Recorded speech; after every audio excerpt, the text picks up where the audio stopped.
And welcome back for another edition of Arizona LGBTQ plus Storytime Community History.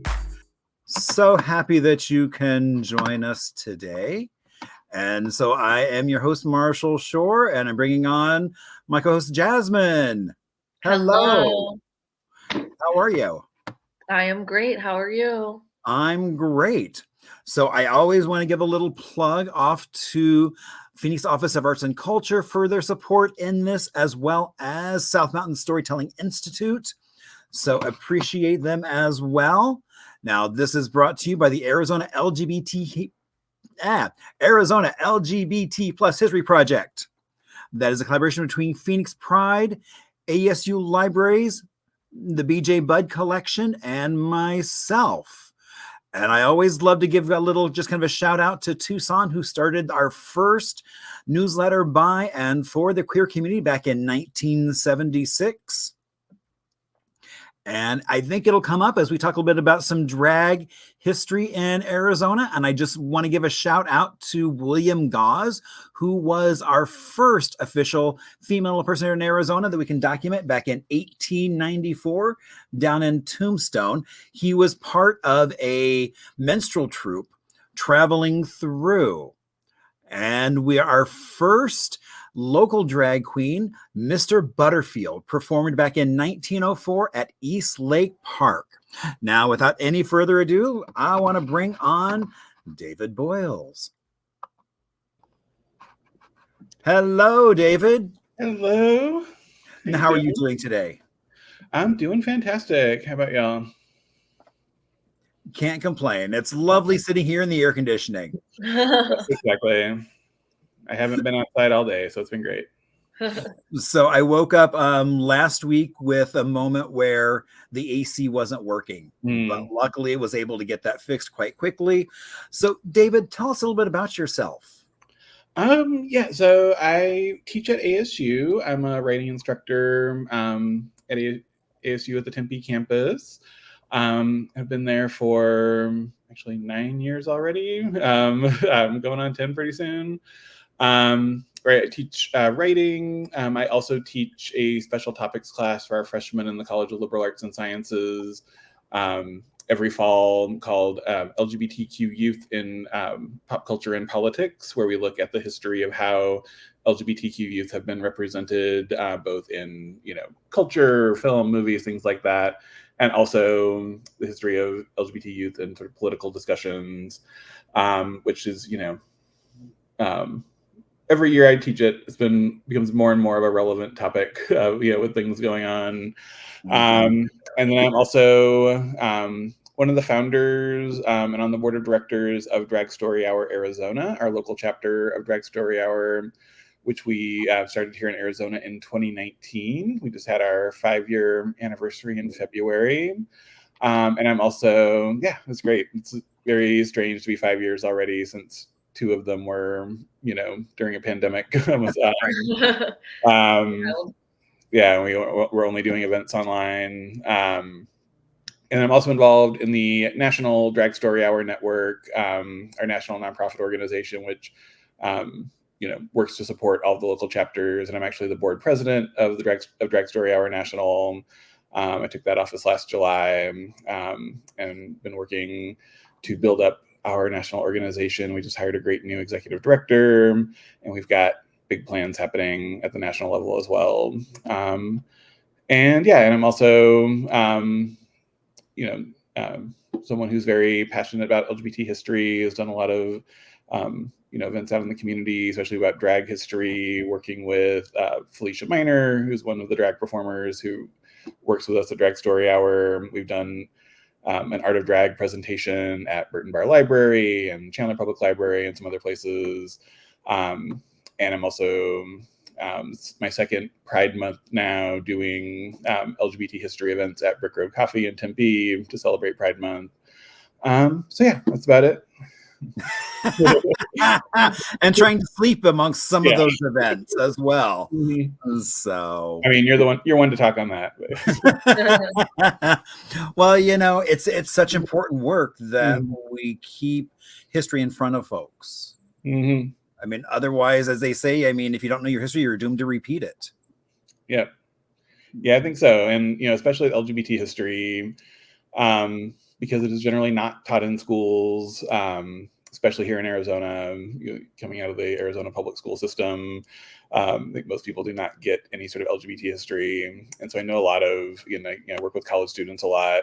I know a lot of, college age and young LGBT people, and even like older people who, were not taught this history and are very, fascinated and want to learn more, and are very angry when they learn about all the important LGBT history that they did not learn about in school.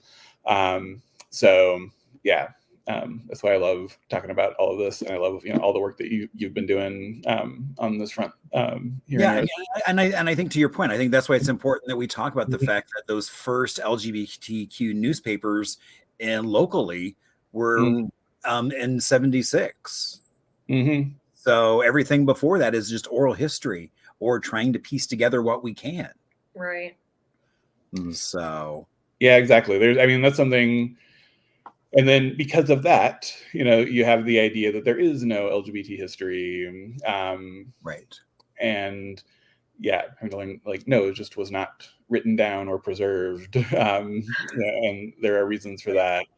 And you see that especially now with so much of the political discourse around trans issues, this idea that trans people and trans children in particular are like this new thing that have not existed before, when literally we do have scant but do have records of trans children in the early 20th century, 100 years ago. So yeah, the more we can recognize that, the more it undercuts all of these arguments that like this is all brand new and just coming out of nowhere. Yeah, that's I've had several friends come to me after we started really talking about Nikolai Duralin, the 1906 Russian gender pioneer. And they were like, it's like, thank you for that, because it's like my parents thought it was just trendy and that's what I was doing.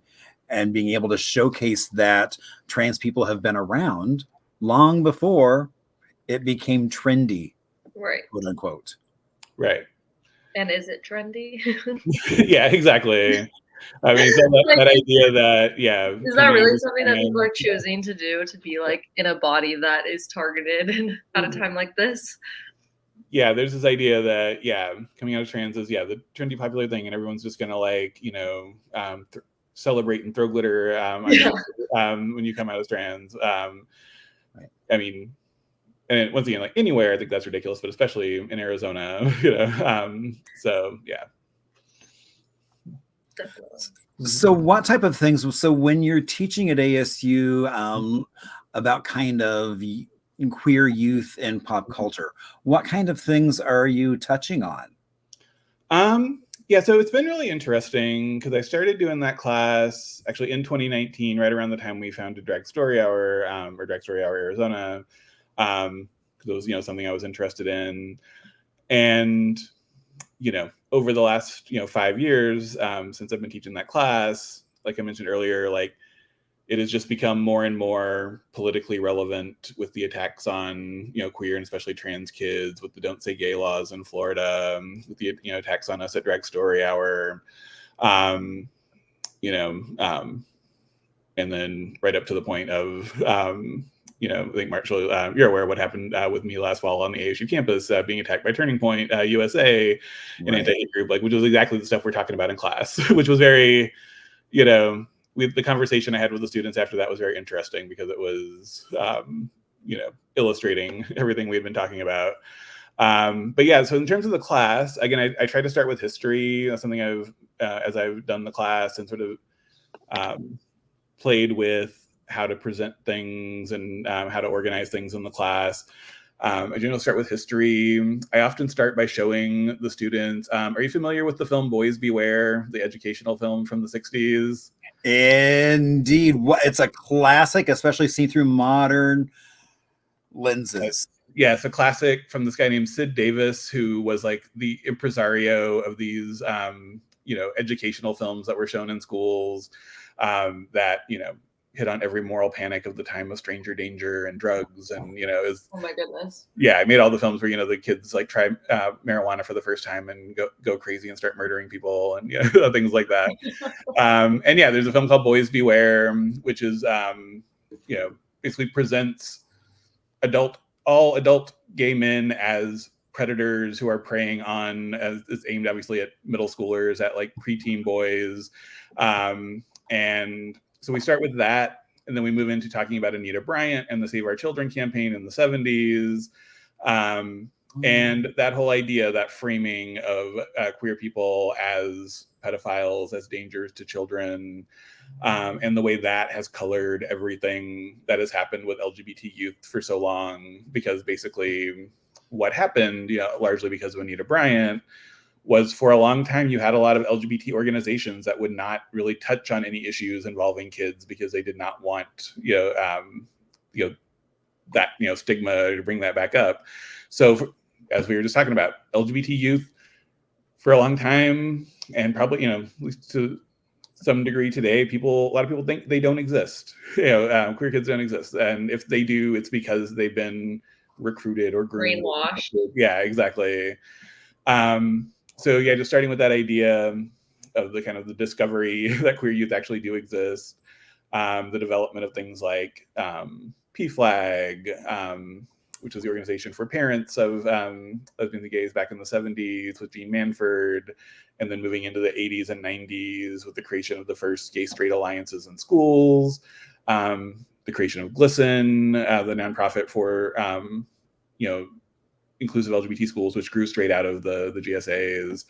And then we move into so we kind of start with that, and then look at the last 15, 20 years, when you start seeing, at least some representation of LGBT youth in media and pop culture, starting with like Glee, for me is like a big one. That's like one of the first times you have like a queer teenage characters in a mainstream TV show.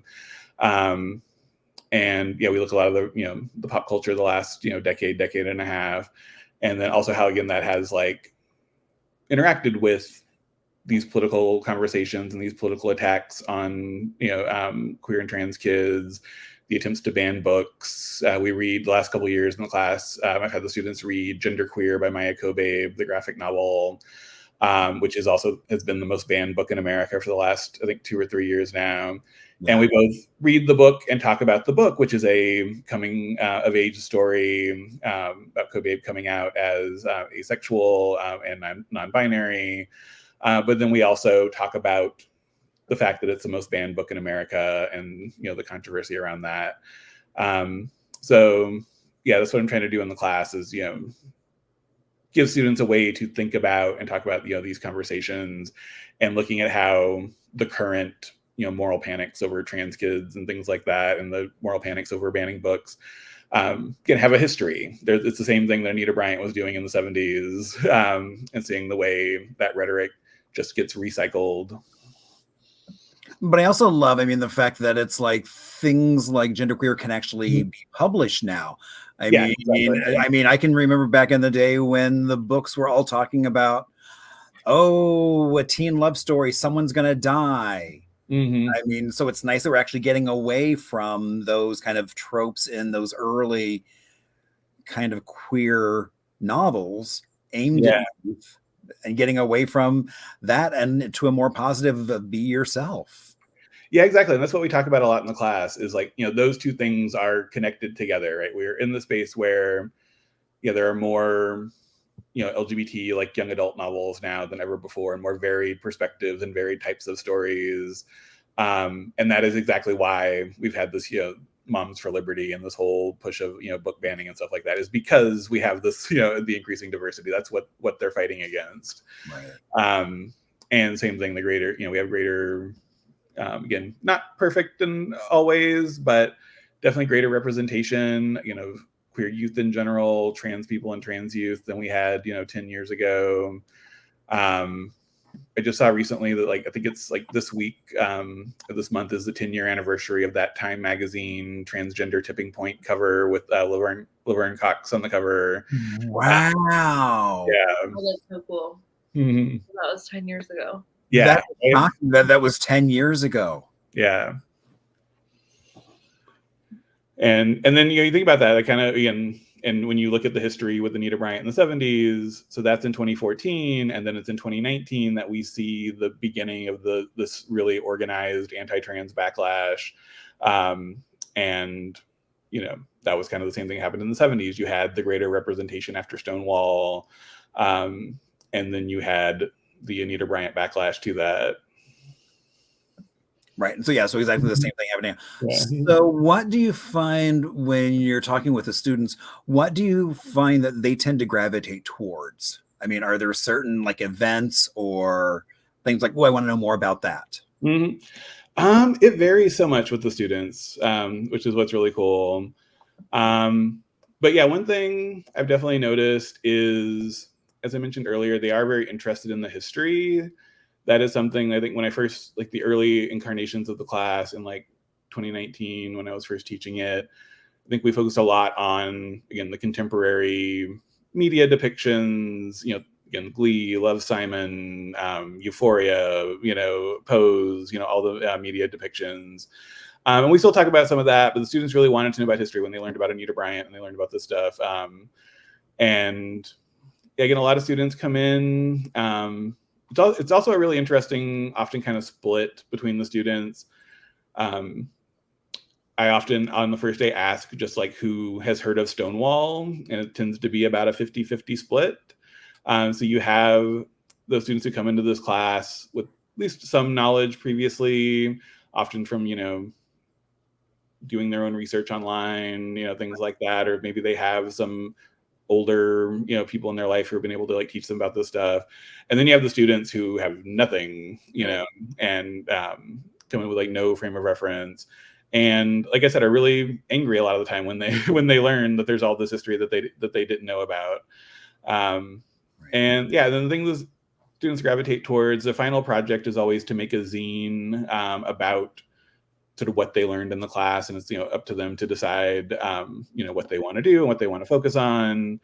And I've had them do all kinds of things. Had a zine last semester on the history of flowers as queer symbols, and like why lavender became associated with queer people and things like that.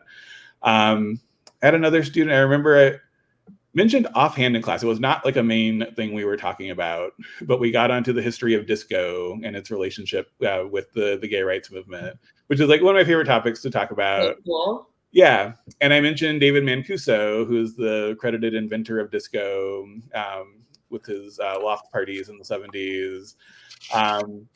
And yeah, I had one student who got really interested in that. His final zine was all about David Mancuso, and he got the little glass tiles and did like a mirror ball thing on the front of the zine. It was really cool. Yeah.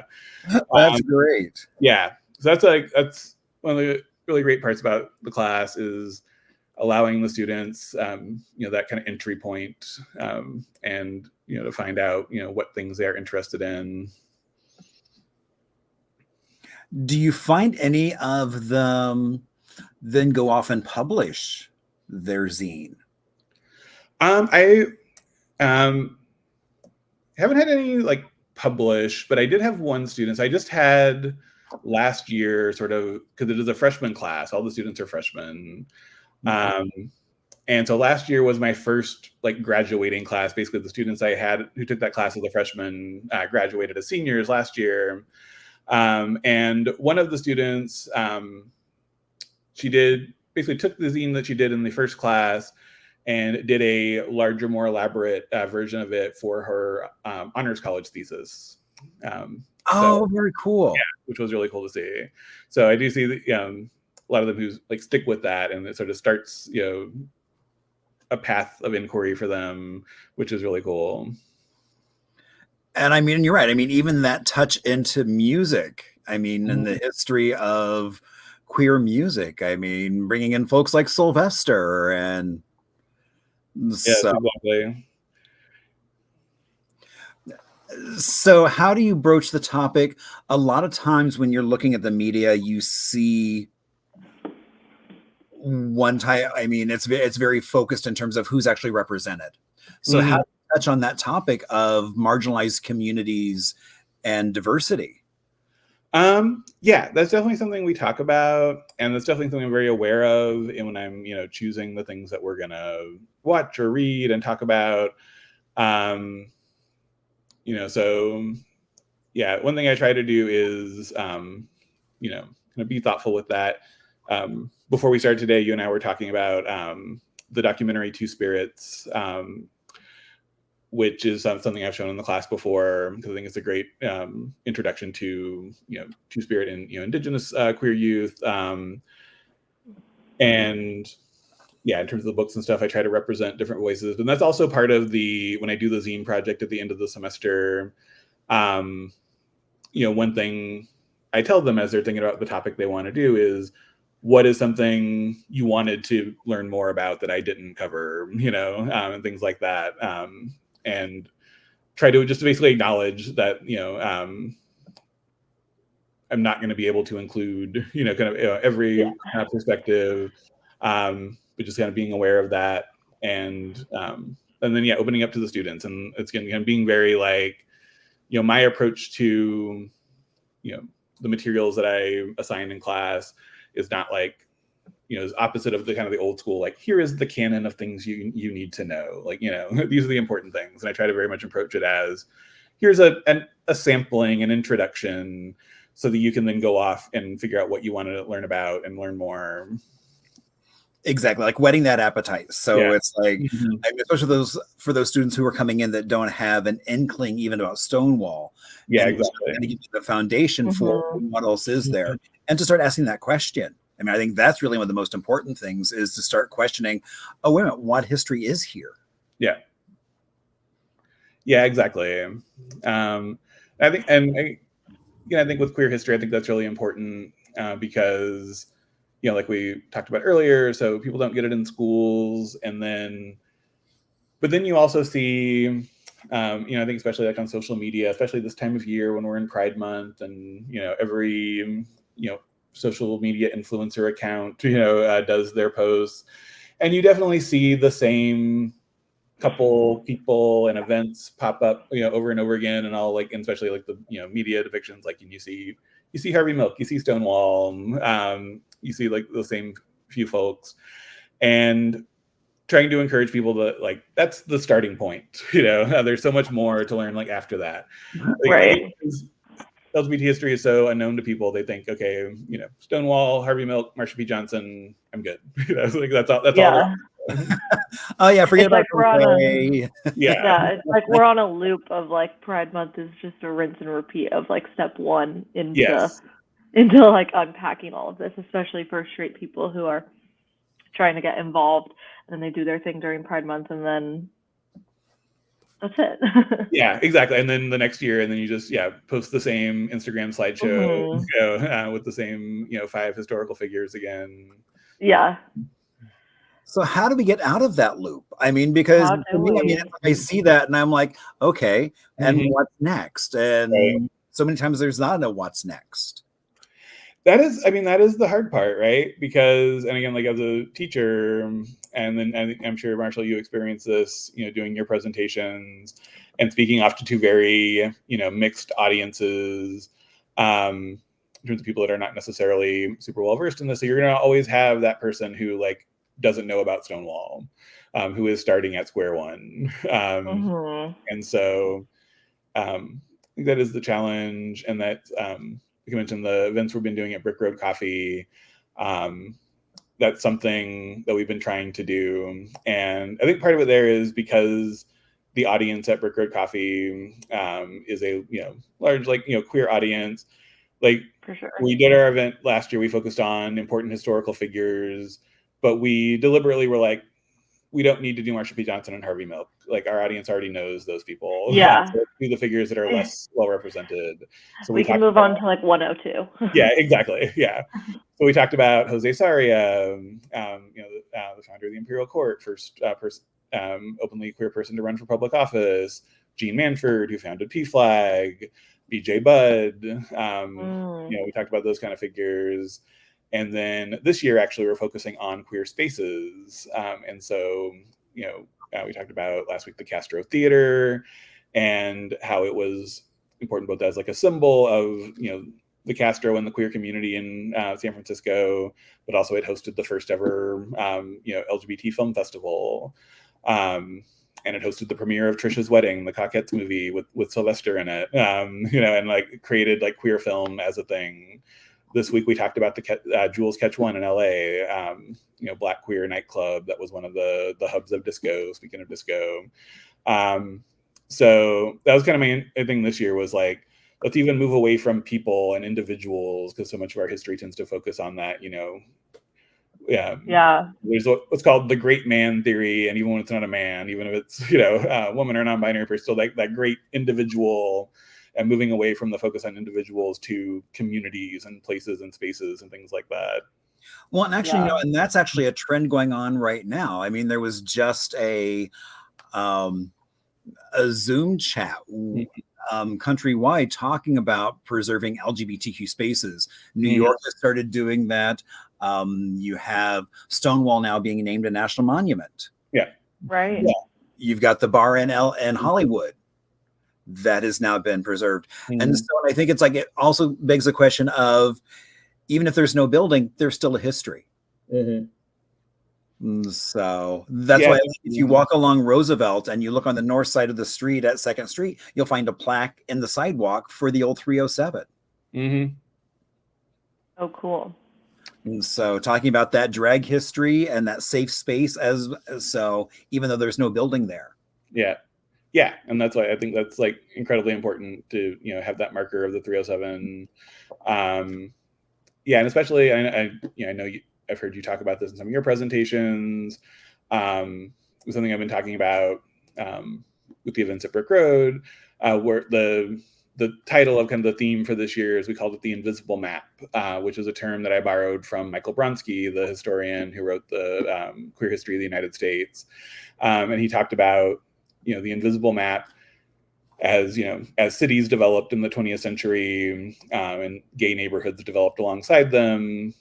Gay neighborhoods had to be, invisible to the straight community and usually to the law, because it was illegal to have gay bars. But then, signal to the intended audience, and the ways that they did that, and the ways that a big part of joining a queer community was finding someone who could tell you where to go, like what the bars were, because they weren't advertised that way. And so that's like a place like the 307 Lounge, or like a lot of these older queer spaces, like obviously were not advertised as gay bars, or queer spaces. So unearthing that history, which is, I know what you've been doing, Marshall, a lot with like oral history and things like that, is the only way to really learn that. Right. And I think, and really, it's even with like the 307, and I think that's part of why it's still the 307, because that was the original address, and then moved to 222, but still kept that original address because there was no newspaper. It's like, hey, your favorite queer space is now relocating. So that was the way they could do it, was to keep the name, even though it was a different location.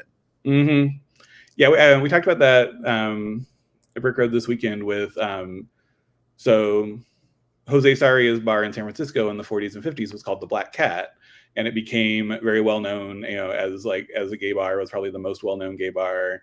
And then in the 60s in LA, a bar called the Black Cat opened, which was not affiliated, but they chose that name because that signaled like, this is a gay bar, because that's what the Black Cat was known for. And in the 70s, in the 70s in Tucson, there was a bar called the Stonewall.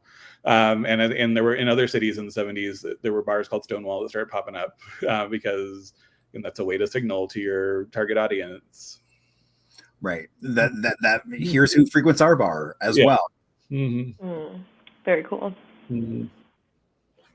And so, and I think, and you start talking about even that coded language. I mean, like, I can remember growing up, and Thursday was Green Jeans Day, where if you wore green jeans on Thursday, that meant you were gay. Oh, wow. And so it's like, you best believe I was out there buying myself some green jeans as soon as I heard that, and wearing them on Thursday. Dyeing your denim. Yeah.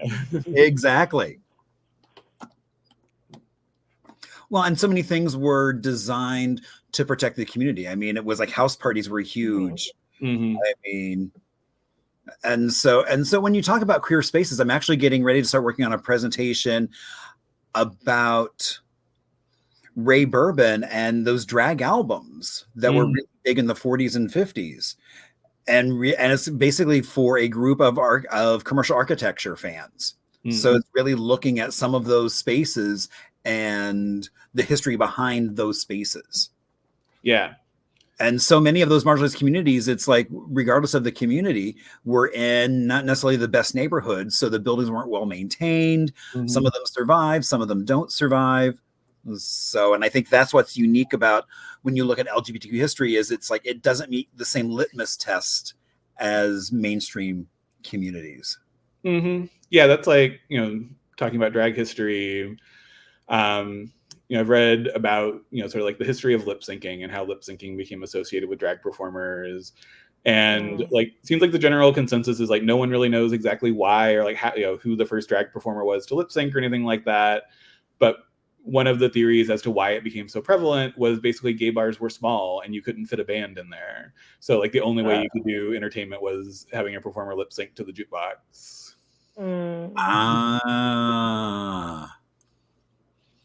Oh, that's funny. So it would have taken quarters or nickels, I guess, at that point to request songs. Yeah, because that was the thing. That was, back then you had like the bars where you could go hear live music, and then like the smaller, usually, more downscale bars that just had a jukebox, and like and those were the gay bars. Wow, I'd never heard that connection between jukebox and lip syncing. And so very cool. Yeah, no, I mean it's like with Rusty Warren. It's like that's why I was excited. So one of my favorite sites is Queer Music Heritage. Yes, I love them. Oh my gosh. I mean, it's such a great site. I mean, it's like you can tell he spent so much time researching and that's the fun thing. I've like hearing the whole pansy craze. I mean, being able to identify the music of different eras and those connections to political movements, social movements. Yeah, exactly. Yeah, I love Queer Music Heritage. I think that's where I first learned like of Jackie Shane, for example. And I don't know if you saw Jackie Shane is getting a new documentary that's actually premiering at the San Francisco Queer Film Festival later this month. Is getting a lot of really great reviews. And that's a great example of a figure that, a decade ago was almost entirely lost to history, and getting this great revival. And Jackie Shane, for listeners who aren't familiar, was a Black trans soul singer in the mid 60s, who had a series of, kind of minor hits, but never really made it to the big time. And a large part of that was her trans identity. There's a story that she was invited to perform on the Ed Sullivan Show, but they told her she had to do it in men's clothing and she refused. And then a few years later, she quit the music business altogether, and disappeared for 30 years, more or less. So yeah, like seeing all those figures be rediscovered. Jasmine, like you were saying earlier, it's great that we're getting into the 102 level now, of these other great figures. Yeah, totally. So in your classes, obviously there's youth that are learning about this queer history for the first time, and there's a sadness or a heaviness to it to know that, it used to be much more dangerous to be queer identifying. So for students who are learning it for the first time and maybe are queer identifying themselves, like how do they kind of process those? Do you see them processing it live? Is there some kind of positivity that's then surged into it of like realizing the place that we're now at? And I don't know. Yeah, I mean, I think there is some of that, but then also, and I think, in the 5 years I've been teaching the class, there's also been a change because of this, kind of political moment that we're in. Right. That 5 years ago, I think there was more of that of, look how far we've come. Things have changed, and being grateful for that. But now, again, it's more just kind of backtracking. Yeah, again, especially reading about Anita Bryant and like all the backlash in the 70s, just being like, oh, this is everything that's happening right now. It's just familiar. Yeah. And we do have a lot of, I have a lot of students in that class who come from, from small towns, communities that were not accepting. So, for them in high school, it wasn't necessarily much different, and from their perspective, than 40 or 50 years ago, unfortunately.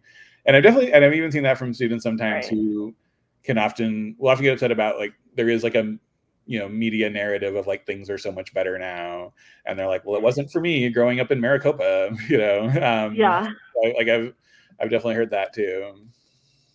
Well, and I think story. Yeah, and I think it's different. It's not better. It's not worse. It's different. Yeah, and absolutely.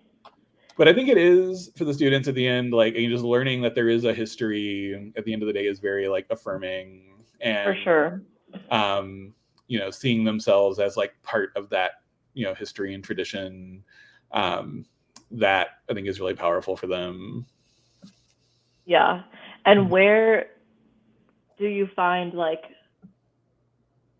topics of the intersectionality within the community and the history as well? Like that feels especially prevalent today of like a trans youth experience could be a lot different than, somebody coming out as gay or lesbian, and even the lesbian, like myself, I find it difficult to relate to like gay men, and like they still have maybe like a cis white male experience, whereas I'm like a woman of color also coming out as gay.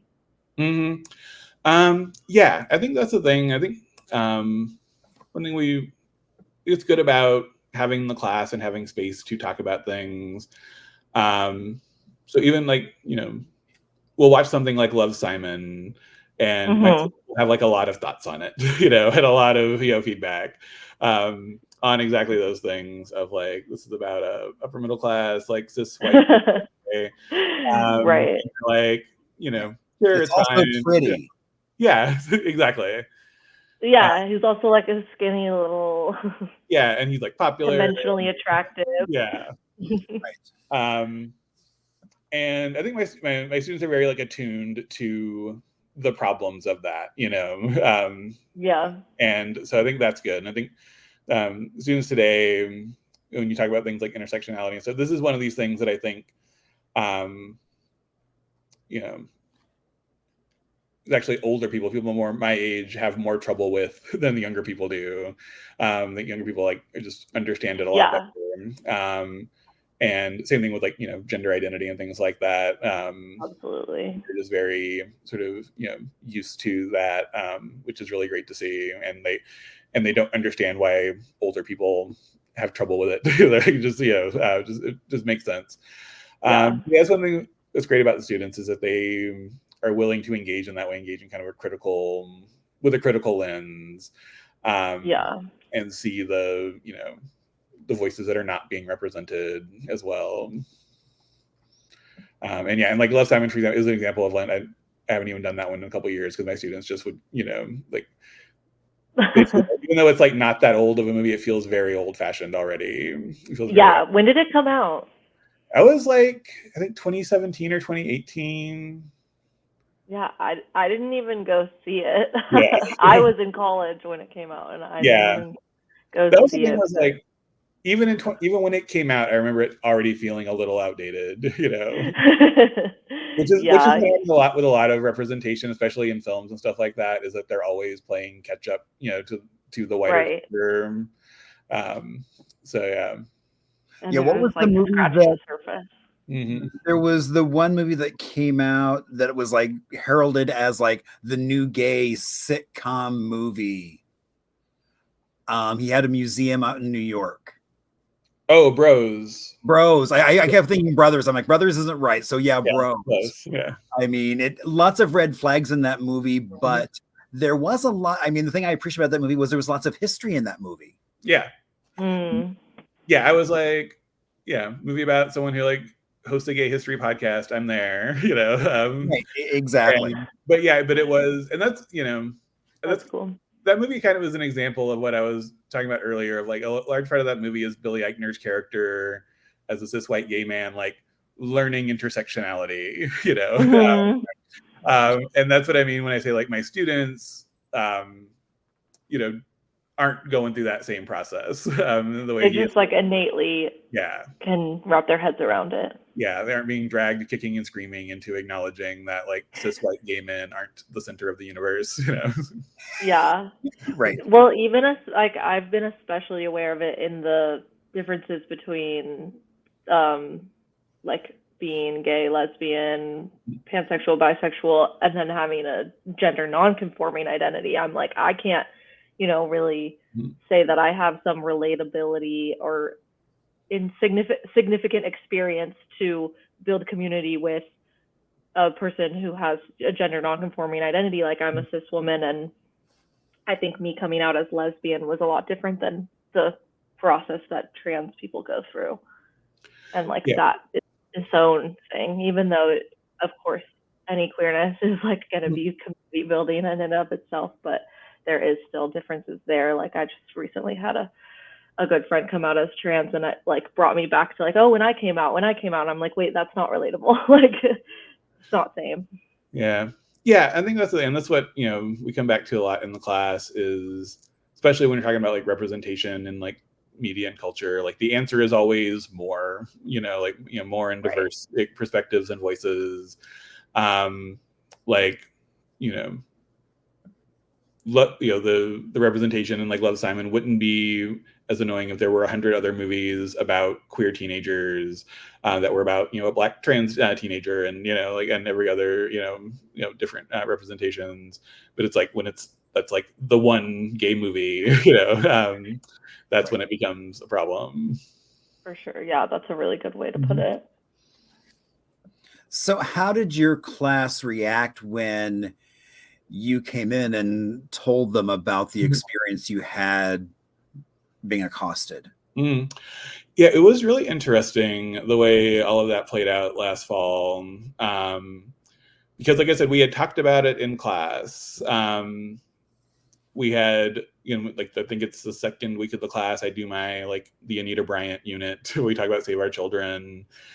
And it was actually the students had brought up Turning Point USA, because, you know, if you're familiar with them, a big part of their whole thing is they have a large presence on college campuses.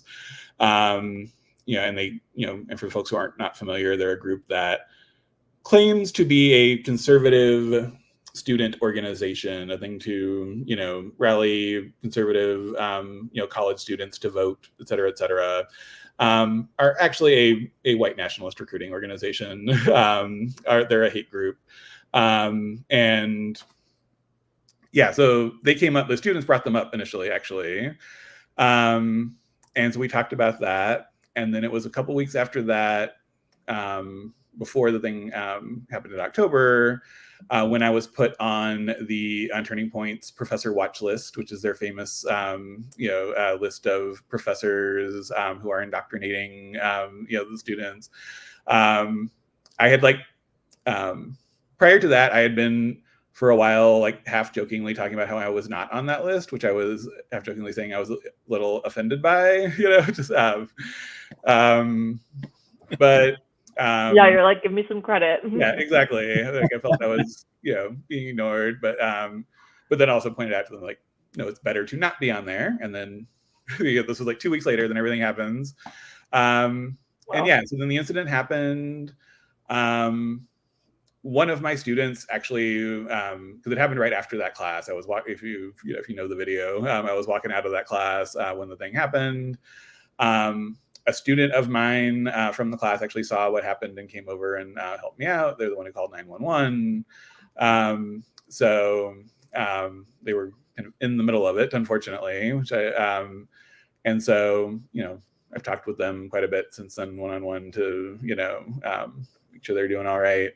But they were great. And then, yeah, so I first emailed the students because it was going to be a week before we had class again, because it was a once a week class, you know, told them what happened. And then the following week's class, you know, we canceled the normal, what was planned. and sat down and had a conversation. And we just sort of came back to, this is everything we've been discussing. And they were very upset. They were very angry about it, obviously. But I think for them, it was just, made what we were talking about very real, and made like the stakes of it very real for them. But then, we were able to move on, and, I think it was a really great class overall. Good. Wow. Yeah.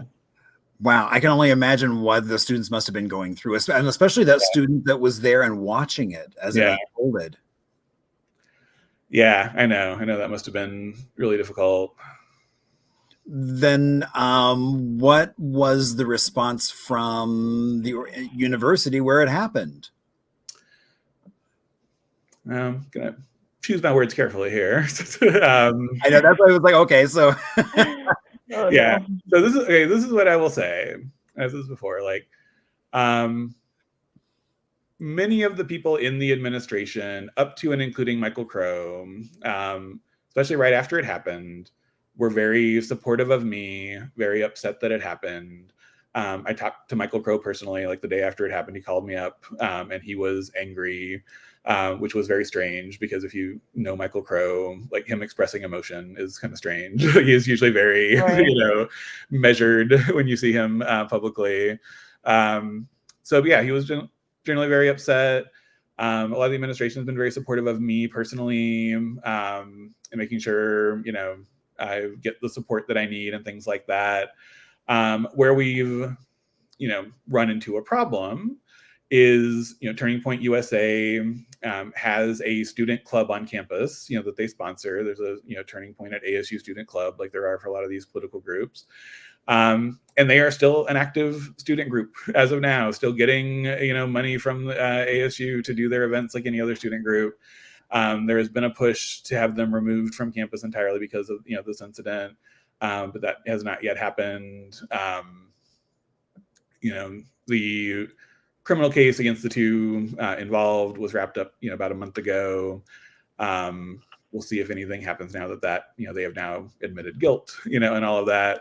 But that is still the thing that I know a lot of other people in the community at ASU would like to see, is an actual move to like start removing these groups from campus.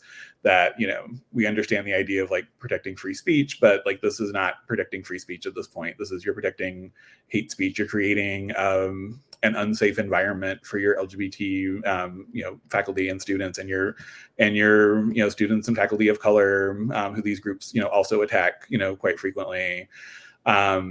And we'd like to see ASU really take the lead. And again, that's the thing. President Crow and ASU, since the incident happened, have done that verbally, have been very, given interviews in the media and spoken very strongly against, Turning Point and, these things. But like, we need actual action now, to back that up. And that's kind of where we're at. Yeah, So one of the things that keeps kind of coming up in this conversation is kind of the chasm between kind of the experienced community and then the younger community. Mm-hmm. How do we go about trying to bridge that? Because I think there are things to learn on both sides of the aisle, that it's not just a history lesson for one side, but I think there's also, here's what's going on, and it is a different experience now, but how do we try to bridge that gap? That's something I've been thinking about a lot. And I think like that's the next step and next thing of things I want to focus on and work on, is creating spaces for, those generations to intermingle. And like you said, I think one thing is for it to not be a one-sided thing. Like I mentioned earlier, like I think a lot of students are hungry for this history, but then, as I said, I think there are some of the younger people who, when they talk to older queer people, and the older queer people are going on and on about, oh, you guys have it like so great now, back in our day, things are so much worse. And I think some of the younger people can get put off a little by that, Definitely. And so kind of moving past that, and moving into, like really good like two-way conversations, the generations learning from each other. Yeah, I don't know what that looks like, but this is like the thing that I would like, you know, to work on creating is spaces for those, you know, older and younger people to get together, because yeah, I think there's a lot to share on both sides and to learn from on both sides. And I think there are younger people who want to learn this, and there are, you know, a lot of older queer people who want to tell people. You know, I think there are a lot of you know, especially, you know, folks, you know, queer people in kind of the generation before mine. You know, I was born in 1981. So I'm, you know, part of the generation that kind of came post the AIDS epidemic, but especially those folks who came up, you know, generation previous to me, because we lost so many people. You know, the people who lived through that really want to share and preserve that history because they know how important it is and how much to be lost. And so, yeah, I don't know. I know, Marshall, you and I have talked about, you know, working together on some projects in the future. I think this is the next project we need to work on, is figure out how to do that, how to get older and younger people to get together and have coffee and talk, you know. Yeah. Right. You know, it's funny. So I was recently up in Flagstaff doing some art things and stumbled across a mural they have called Unity that is partially organized and funded and prepped by Flagstaff Pride. Mm-hmm. It's on the back of the Orpheum, kind of in an awkward position where it's not very visible. And it's like, and then you look at Phoenix, and I'm like, okay, we now have Chef Silvana as a queer Latina with a mural. There are the wings on Stacy's bar, and I'm like, where is our queer representation in murals? And so I'm also kind of wondering, it's like, is there a thing there? Because I mean, there are enough stories. I think there are enough of some of those larger icons. I mean, James Baldwin being on the 1001 building, but most people I've talked to, and they're like, who is that guy? Why is he there? And so going into a little bit of the history of who he was, and they're like, oh, okay. Right. And then even people who know James Baldwin, like, often don't know that he was gay. Right. So yeah. How do you? I'm like, how do you know about James Baldwin not knowing he was gay? Oh my gosh. Yeah. The number of people who have like told about Giovanni's Room, like these people who know James Baldwin, they know The Fire Next Time, you know, and his writings on race and things like that, but never heard of Giovanni's Room, and didn't know that, you know, he published one of the first, you know, gay novels. It's a lot of people, unfortunately. Wow. And, you know, and I love that, like, Giovanni's Room as a bookstore still survives in Philadelphia, and now is kind of a nonprofit thing, because I think bookstores can be so tenuous in terms of turning a profit. Yeah. But as a safe space, I can remember going there and just being, oh my gosh. I mean, it was, I kind of miss gay bookstores. Yeah. Yeah. And that's one thing with the, you know, the series we've been doing at Brick Road. When I, you know, set out to do it, I was like, okay, I don't want them to all be bars. You know, you could very easily do, you know, 5 famous gay bars. Yeah. Different kinds of spaces. We did the Castro Theater. We're gonna later this month talk about the Oscar Wilde Bookshop in New York, which Craig Wadwell started in the 60s. That was basically the first gay bookstore. And, you know, if you know, Tucson has Antigone Books, which is fantastic. A great, you know, old school feminist bookstore, which also has a lot of great, you know, LGBT representation. And yeah, like that's one of those things that we need more of, you know, especially here in the Valley, are those kind of spaces. Well, because when you talk about education, I mean, even just reading through the shelves of some of those bookstores is an education in itself, just because it's like, oh, I didn't know that. Oh, I didn't know that. So. Oh yeah, I mean, a big part of my, you know, education was going to Changing Hands, and going to their LGBT section, which, you know, back in the day, this is when, you know, when I was at ASU 20 years ago, I'd go to Changing Hands. They had a shelf that was, you know, LGBT, and then like the women's studies shelf was underneath it. And it was like one tiny little shelf, but that was like more than any other bookstore had, you know. And yeah, I bought the Celluloid Closet there. You know, Vito Russ's book about the history of, you know, I bought Quentin Crisp's book, How to Be a Virgin. Quentin Crisp was this great dandy of the early 20th century. And and like, that was great, but again, I had the one shelf, and so having, a whole bookstore, having spaces dedicated like that, I think that's, so important. Maybe that's a piece of it, is maybe doing a pop-up almost like a bookstore, even if the books aren't for sale. I don't know, because I mean, there's so many titles that share so many stories. I mean, one of my like big dreams, if someone gave us some huge amount of money or something, is a Drag Story Hour bookmobile. Oh yeah, I love that. Yeah. We talked about, actually we do just have in New York, one of our national staff members just set up the first Drag Story Hour branded little free library at his house. And that's another idea we've talked about, is rolling out more of those, having people do specifically, Drag Story Hour little free libraries that specifically carry, queer books, things like that. And so I think those are some ideas, but yeah, like I would love to have, a queer focused bookstore here in Phoenix. I'd love to have more spaces like a Brick Road Coffee that are, not, bars that are all ages, that people can come and hang out and meet other people and things like that. Right. So yeah. I mean, like Trunk's Place just closing. I mean, I love Trunk Space because their stage was open to anybody. And so I'm excited to see kind of their next irradiation of where they go. But it's a missed stage because it was underage, and so many folks took to the stage for the first time there. Yeah, those all ages spaces I think are so important.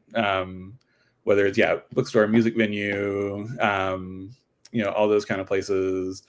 And going back to what we talked about at the beginning, this kind of idea that queer youth like basically don't exist, that queer adults exist, but they come out of this mysterious space, and part of that is traditionally the spaces you could go into were adults only spaces. They were 21 and over, and so having those kind of like all ages spaces, it's so important. Yeah. And there is like, again, that's also the cool thing about learning about history, is like reading that there are, examples of that. There's like, the Hetrick Martin Institute in New York has been, working with queer youth and providing like educational spaces for queer youth, like since the early 80s. Once again, learning that like, it's not all new.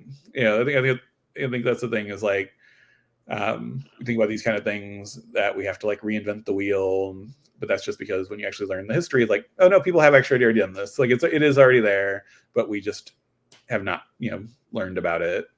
Right. I think you're right. I think it's not necessarily recreating the wheel, but just looking and see what's been done before and how do we improve upon that. And be more inclusive. Make it more accessible and more widely known. Yeah, that's the thing. When you look at these spaces, like all of them have, issues, but then you take that, you build on it, you try to make it better. Yeah. So what else do you have coming up at Brick Road Coffee? So we have the events on Saturday for the rest of the month, these next 3 weeks. Actually, Marshall, I was going to email you if you are free on Saturday, if you want to come join us. We're actually going to talk about the 307 Lounge. And talk a little about some local history.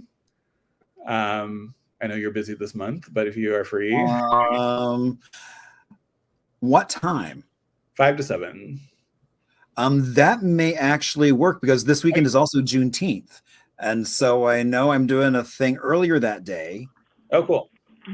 So a 5 to 7 time slot would work. Great. All right. Can I also mention Case Happy Landing Buffet? Yes, our first lesbian bar? Yes. Okay. I actually was like, I wanted to do a local space, and I was like debating between those two, and I went with the 307 because it's like more well known and there's the marker and everything. Right. There's actually something to talk about and see, as opposed to with K's, it's like there's some ads in the newspaper and that's about it. Yeah. But I you're the one who introduced me to Case Happy Landing Buffet, and I love it. And yeah, it's the space I wish we knew more about. And we could also even, go into the discussion just about places and how many queer spaces don't survive. Yeah, and that was going to be, what I want to talk about on Saturday as well, focusing on the local history, is like archiving and preservation. The importance of keeping flyers and buttons and and things like that. So we're going to talk about that as well on Saturday. But yes, we're doing that on Saturday. The following Saturday, on June 22nd, our featured space is actually the Pagoda. Are you familiar with the Pagoda, the lesbian commune in St. Augustine, Florida? I'm not, but I'm quite in. So do you also include Apache Junction in that with its lesbian trailer parks? Yes. Well, so I always have to bring it back to that local that Arizona connection. It's like, I'm like, well, if you're talking about that, you should be talking about this. Well, and again, as I said, the whole idea is, these are introduction. These are kind of the appetizers, so you learn more about it. And I wanted to do a lesbian commune specifically, because I think that is, or like these lesbian spaces, because I think they're important. And they were, there was the whole movement, especially in the 70s, these lesbian communes and lesbian land and things like that. And a lot of them survived for a long time, and some of them still survive today. There are some that are still, in operation. But the Pagoda is a particularly interesting one, and there was just recently a book published on it. It was an old beach resort in St. Augustine, Florida, with a bunch of little bungalows and then like a big house on the beach. And these pair of lesbian couples first wanted to just rent the house for their lesbian feminist theater company. But then they ended up also buying the bungalows, and then taking over this entire little, I think it was like 8 bungalows overall. And there was an operation from 1977 to 1999. And they had like basically a, covenant agreement that, all of the lesbian couples who own these bungalows would only sell to other lesbians if they moved out. And a lot of them would also like rent their bungalows as vacation spaces when they weren't there, to other lesbians. So you had a lot of people who would come, for a weekend to visit. You had these feminist musicians like Alex Dobkin, or these like nationally known musicians, would come and perform there. This was the same time as like the Michigan Women's Festival and, a lot of those things. And yeah, I think it's a really fascinating story. They had they were incorporated as a church. They were the Pagoda Goddess of Love Church. And they did, tarot. And so a friend of mine is going to do a little tarot workshop as part of that presentation. So yeah, it's gonna be on the 22nd. It'll be a lot of fun. And then on the 29th, as we mentioned, we're gonna talk about the Oscar Wilde bookstore. And also that night, Brick Road Coffee is actually launching a queer literary magazine, and that's going to be the launch party for the magazine as well. Oh, cool. Yeah. So in the midst of talking about like the Pagoda, are you talking about like Casa Suzanne, which was the famous trans or cross-dressing kind of encampment? Mm-hmm. Yeah, definitely want to like mention that as well and bring those up. Like I said, like, well, and I think that there's so many where it's like there's so much that it's kind of like, oh my god, how do we weed this out and make it actually? Yeah, I mean, there's also I'll tell. This is the place I can tell this story. So I've been doing this research on the lesbian communes in particular. There is basically one book that's been written on the subject called Lesbian Land by this writer Joyce Chaney. Have you heard of this at all? I've not, but I'm so intrigued by just that title, Lesbian Land. So this is a book that was published in 1985, which was based so in the early 80s, a lot of these communes were starting to disappear. They started in the 70s, and then by the 80s, people were moving out. Like I said, some of them survived, some of them are still active today, but a lot of them were starting to disappear. So this author basically asked members of these different communes around the country to contribute like their histories, their stories. And yeah, she has these like basically oral histories of, I think it's about 40 different lesbian communes around the country.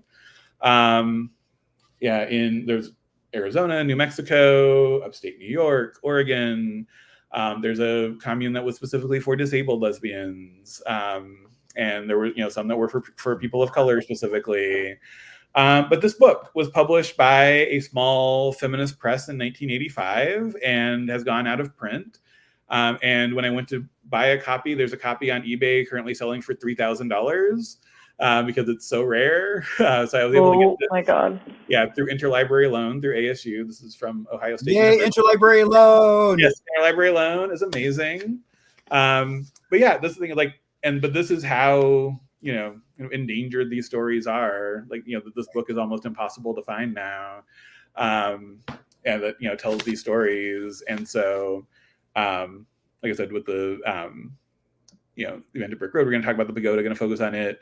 But again, as just an entry point to talk about how, there's this whole chapter of history is something that very few people know about today. Right. Wow. I have a feeling we could go on and on and on. Mm-hmm. So, David, thank you. Do you have anything else, Jasmine, that you want to bring up? Oh my gosh, no. Are you booking a trip now to the pagoda? I think I am. I think I have to. I have to say the pagoda now. I'm like bookmarking these things. The pagoda, unfortunately, it's like the buildings are still there, but it did get sold off eventually piece by piece.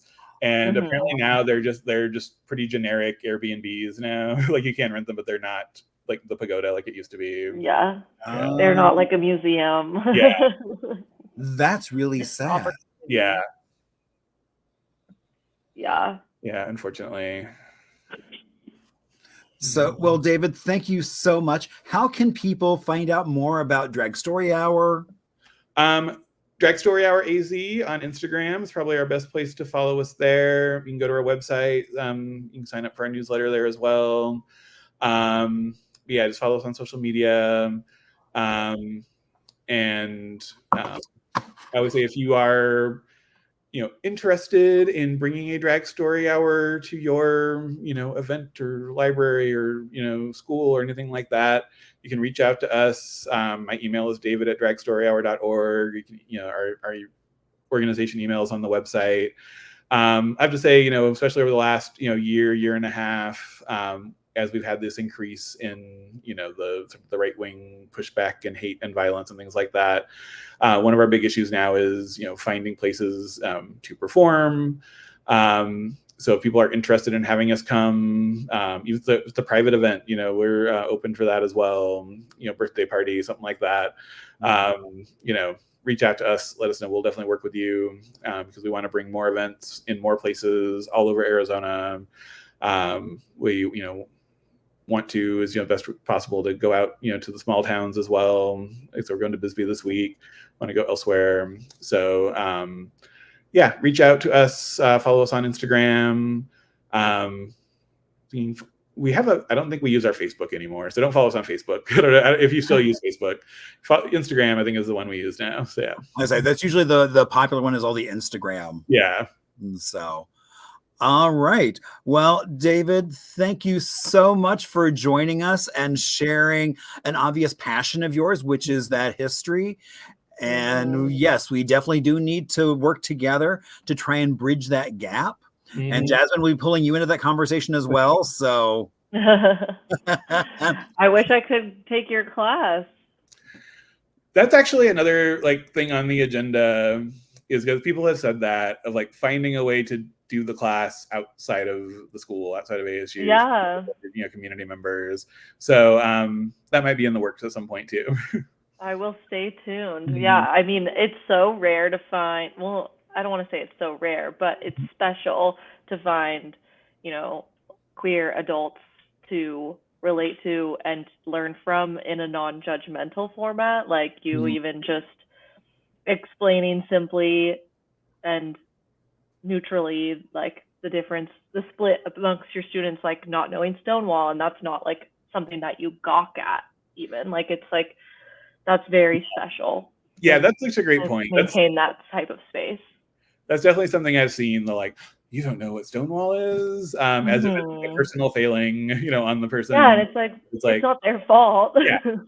that's actually like an example of like, look, we need to be like talking about these things and making sure that we are maintaining the history and everyone's learning about this. Yeah, exactly. Yeah. Well, so I will stay tuned. Thank you so much. It was great to talk with you. All right. Well, I guess this is to be continued because, yeah. So, David, look forward to chatting more as well as with Jasmine, and maybe we can figure something out. Maybe we can do an online virtual class or something along that lines. So, let's see what we can do. All right. Well, I think that is it for today. So thank you all for joining us for Arizona LGBTQ plus story time. Community history. Have a great day, all. Woo.